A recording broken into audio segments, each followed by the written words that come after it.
Xin chào tất cả các bạn, chào mừng các bạn đã quay trở lại với kênh của mình. Hôm nay mình sẽ giới thiệu cho các bạn một món ăn vô cùng đơn giản và dễ làm, đó chính là món gỏi cuốn tôm thịt. Món này thì khá là dễ làm và ai cũng có thể làm được đúng không? Nhưng mà mình sẽ chia sẻ cho mọi người bí kíp để làm nước sốt chấm với cái món này nha. Bây giờ thì cùng mình vào bếp thôi. Nguyên liệu chính của mình ngày hôm nay gồm có đó chính là tôm, thịt ba rọi. Thịt ba rọi thì mình sử dụng ở đây là nửa ký nha.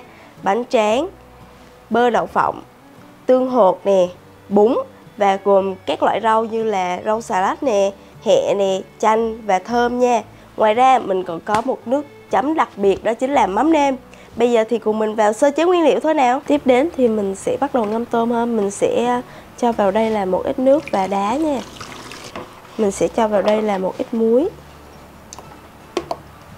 pha loãng, cũng như là một ít chanh ha.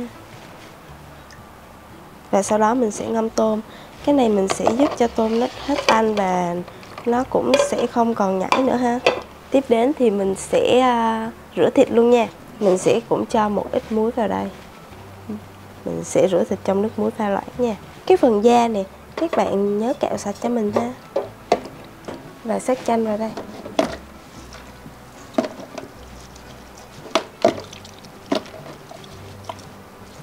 Mình sẽ xắt chanh kỹ về phần da của mình ha. Phần tôm á thì bây giờ mình sẽ tách cái lớp phần đầu trên như vậy ra trước ha. Đó. Rồi bây giờ nè, cái phần ngay chỗ này nè mình sẽ bắt đầu lấy cái dạ dày ha. Mọi người bóp mạnh cho mình nha, để cái phần dạ dày nó phọt ra. Đó. Mình sẽ lấy hết cái dạ dày tôm ra ha. Đây. Đó, cái phần chỉ tôm nè. Đó, mọi người thấy không? Đó. Nó sẽ ra cùng luôn ha. Rồi mình sẽ rửa sạch lại. Phần tôm sau khi mà mình sơ chế xong thì bây giờ mình sẽ đem đi luộc ha. Mình sẽ cho vào cái phần nước này một ít muối, nửa muỗng cà phê muối nha.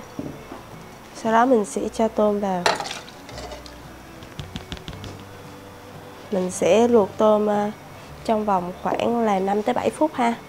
Phần thịt cũng vậy thì mình cũng sẽ cho vào đây là khoảng nửa muỗng cà phê muối nha.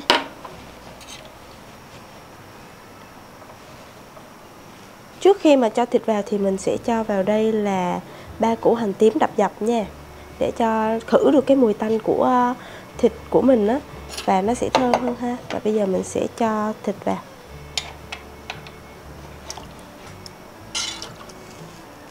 Và bây giờ mình sẽ luộc thịt trong vòng khoảng là 25 phút luôn nha. Mình sẽ để lửa to nhé. Bây giờ thì mình sẽ bắt đầu xay tương hột ha. Mình sẽ xay một muỗng canh tương hột nha. Nếu mà các bạn muốn thấy ít quá thì mình có thể cho vào đây là 2 muỗng canh nha, 2 muỗng canh tương hột. Và mình sẽ cho một ít nước vào đây nha. Sau đó mình sẽ xay những cái phần tương hột này ra ha.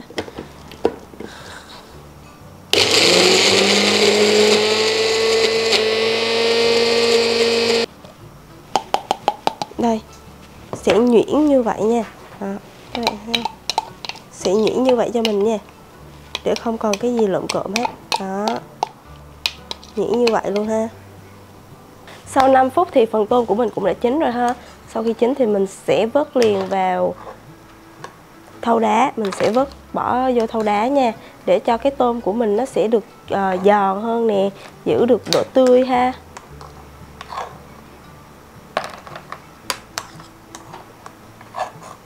Tiếp đến về phần nước chấm thì mình sẽ bắt đầu cắt thơm ha. Ở đây mình sử dụng là 1/4 của trái thơm nha. Mình sẽ cắt từng sới vậy trước ha. Các bạn cắt cho mình là hạt lựu nhỏ nha, để khi mà mình ăn với nước mắm mắm nêm á thì nó sẽ hòa quyện chung với nhau ha. Thịt của mình sau khi luộc chín nè, mình sẽ test thử nha. Các bạn lấy đôi đũa ghim từ phần da nè, ghim thẳng xuống. Nếu mà nó ghim xuyên qua á, là thịt của mình đã chín rồi nha, và không thấy cái nước nào chảy ra nữa nè. Đó, mềm xuyên thẳng qua được luôn ha. Bây giờ mình sẽ vớt thịt ra nha. Cái phần thơm mà hồi nãy mà mình cắt hạt lựu á thì mình sẽ đem đi xào nhẹ ha. Mình sẽ chờ cho dầu của mình nó nóng lên ha. Bây giờ thì mình sẽ cho phần thơm cắt hạt lựu của mình vào nha. Bây giờ dầu của mình cũng đã nóng lên rồi đó. Mình chỉ đảo đều qua thôi cho thơm của mình nó chín ha. Mình sẽ cho vào đây là nửa muỗng cà phê đường ha. Đảo đều lên. Bây giờ thì mình sẽ bắt đầu pha mắm nêm ha. Mắm nêm ở đây là mình sẽ đổ khoảng là nửa chai mắm nêm nha. Đó, mình sẽ đổ nửa chai mắm nêm. Và mình sẽ cho vào đây là 5 muỗng canh đường nha.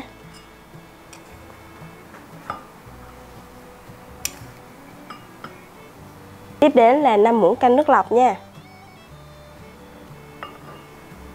Mình sẽ khuấy đều lên, khuấy đều cái hỗn hợp này lên cho nó tan đều cái phần đường ha. Bây giờ mình sẽ xay tỏi ớt ha. Tỏi ớt thì mình sẽ xay cho nó nhuyễn luôn nha. Bây giờ thì mình sẽ cho cái phần ớt cũng như là cái phần thơm vô cuối cùng ha. Bỏ vô như vậy thì cái phần thơm và phần ớt của mình nó sẽ nổi lên và nó sẽ đẹp mắt hơn ha. Mình sẽ cho phần thơm vô trước nha. Cuối cùng là mình sẽ cho phần tỏi và phần ớt vào, mình sẽ cho lên trên. Đó, bây giờ là mình có một chén nước mắm nêm nè, mắm nêm thơm ha, vô cùng là ngon luôn nè. Phần thịt sau khi mà mình để nguội thì bây giờ mình sẽ cắt nha, mình sẽ cắt mỏng nha. Đó.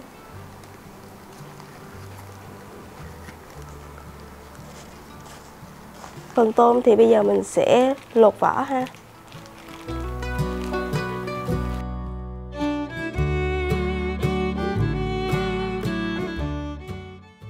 Cái phần tôm thì mình sẽ cắt đôi nó ra ha, để mình cuốn cho nó dễ nha. Với lại nó cũng hơi to. Tiếp đến mình sẽ hướng dẫn cho các bạn cách làm sốt tương đậu ha. Khi mà dầu của mình nóng rồi á, mình sẽ bắt đầu cho hành băm vào đây. Hành băm nhuyễn nha. Mình sẽ băm nhỏ thật nhỏ nha, để khi mà ăn với nước sốt á, nó sẽ không bị cộm ha. Mình sẽ đảo cho đến khi nào hành của mình nó vàng thơm lên nha. Hành của mình sau khi mà bắt đầu vàng rồi đó thì mình sẽ cho vào đây cái phần mà nước luộc thịt hồi nãy á, thì mình sẽ không có bỏ đi nha. Mình sẽ sử dụng để giúp cho cái nước sốt của mình nó ngọt hơn ha. Mình sẽ cho nước luộc thịt vào. Và bây giờ mình sẽ cho vào đây là 2 muỗng canh đường ha.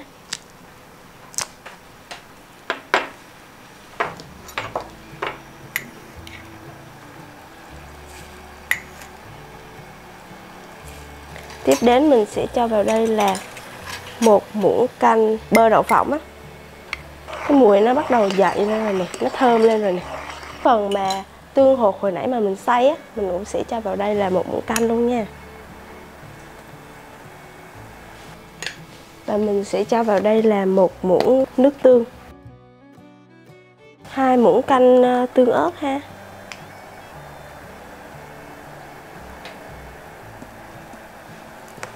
Và cuối cùng sẽ là 1 muỗng canh dầu hào nha. Khuấy đều cho tan hết nha. Phần tương ớt nè, rồi dầu hào, rồi để cho nó tan hết cả bơ đậu phộng nữa nha. Để cái phần nước sốt này có thể sệt lại nhanh á, các bạn cho mình vào đây là khoảng 1 muỗng canh bột năng nha. Đặt lại rất là nhanh luôn nè. Sau đó mình sẽ tắt bếp. Bây giờ thì mình sẽ bắt đầu cuốn bánh tráng nha. Mình sẽ xịt qua đây một lớp nước trước. Tiếp đến mình sẽ cho rau vào nha. Rau xà lách nè. Mình sẽ cho bún vào luôn. Sợi bún thì mình sẽ trải dài ra ha. Mình sẽ cho tôm vào. Tôm thì để sát nhau nha.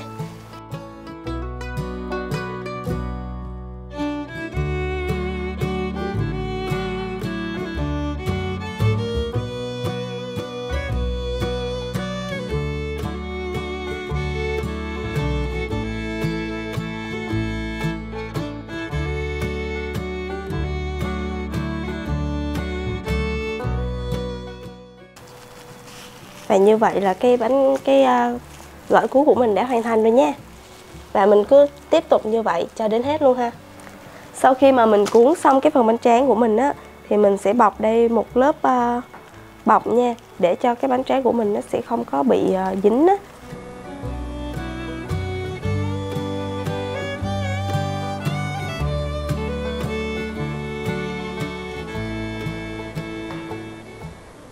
Vậy là món gỏi cuốn tôm thịt của mình đã hoàn thành rồi. Bây giờ mình sẽ cùng thưởng thức nha.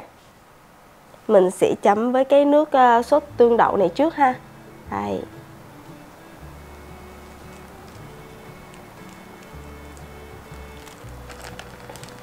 Khi mà mình gói cái này mình gỡ ra một cách dễ dàng luôn nha. Bây giờ mình sẽ chấm trước với đây với cái sốt tương đậu trước ha.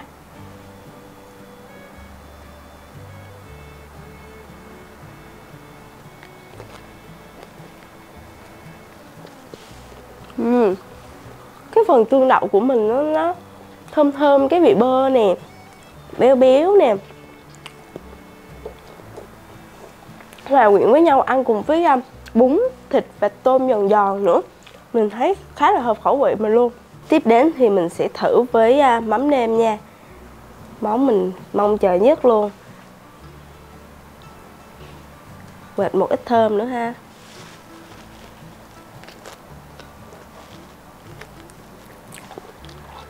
Vị mắm nêm chua chua nè, chua chua của thơm á, ngọt ngọt của đường nè và cay cay nữa nha.